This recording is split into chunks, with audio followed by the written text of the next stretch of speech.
사실 저도 비인간을 생각하게 된 기간이 그렇게 길지 않아요. 항상 제 주변에 존재하고 제 인생의 행위자들일 텐데 말이죠.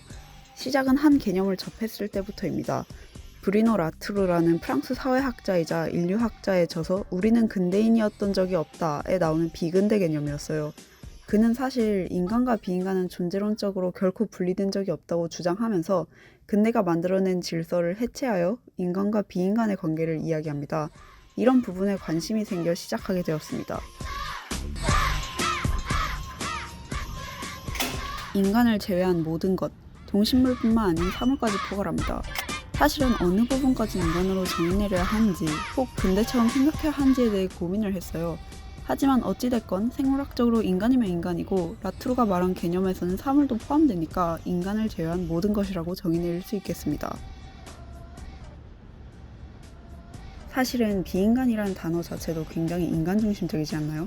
하지만 세상에 존재하는 대부분의 이름들은 인간이 멋대로 지었으니 어쩔 수 없다는 생각도 듭니다. 비인간이 주변부로 밀렸다는 것도 사실 인간의 시선입니다. 어떻게 생각하면 또 비인간들은 다른 관점을 가지고 있을지도 모르겠지만 아마 저희가 그걸 할 순 없겠죠. 저는 인간 중심적 사고를 바꾸는 시도를 하기보다는 공간을 구성하여 제시하고 있습니다. 제가 객체로서 일시적으로 꼬인 우주의 공간을 구성하고 그 속에 관객이라는 인간 객체를 초대하여 공간 속 인간과 비인간이 즉 모든 객체가 상호작용하도록 합니다. 그렇지만 저는 두 존재의 동등함을 보여주고 싶은 건 아닙니다. 두 존재가 공존해서도 안 된다고 한 건 아니고요. 공존하지만 그저 우리는 모두 꼬인 우주에서 살기에 닿고 싶어도 닿기 힘든 그런 사실만을 보여주고 있습니다. 보통 사람들이 전시장을 가면 본인들이 공간 속에 속해 있음을 인식하고 있을까요? 대부분은 작업에 집중하고 있겠죠. 그 속에서 인간은 본인의 존재를 임시로 지워버리곤 합니다. 그러나 제 작업에서는 공간 안에서 인간 본인의 존재 역시 인식하고 있어야 합니다. 거울은 그런 역할을 해요. 자신이 이 공간 속에 속해 있음을 다시금 알도록 합니다. 거울 속 자신의 모습을 마주하고는 공간에 속한 자기 자신을 알아차리게 됩니다. 그러나 사람은 거울을 보면 거울 속 주변 환경을 보더라도 결국 본인의 모습에 집중하게 됩니다. 나의 모습에 자꾸 눈이 가는 거죠. 이는 결론적으로 꼬인 우주를 보여줍니다.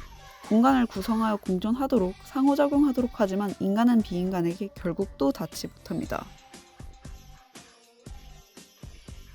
사람들이 제 공간 속으로 초대되어 존재하는 것, 그리곤 그저 제가 일시적으로나마 구축한 곳에 들어와서 살면서 한 번도 비인간에 대해 생각해 본 적이 없다면 생각하는, 혹은 생각해 본 적이 있다면 상기하는 기회가 됐으면 좋겠습니다. 더 나아가 인간 비인간의 관계성이나 그동안 혹 너무 인간 중심적이었나 이런 걸 생각해 본다면 더욱 좋겠죠. 하지만 저는 앞서 말했던 것처럼 그저 사람들이 공간에 초대되어 존재하는 것, 인간이 들어오면서 완성되는 작업이므로 인간이 공간을 충분히 즐기다 가는 걸로 충분합니다.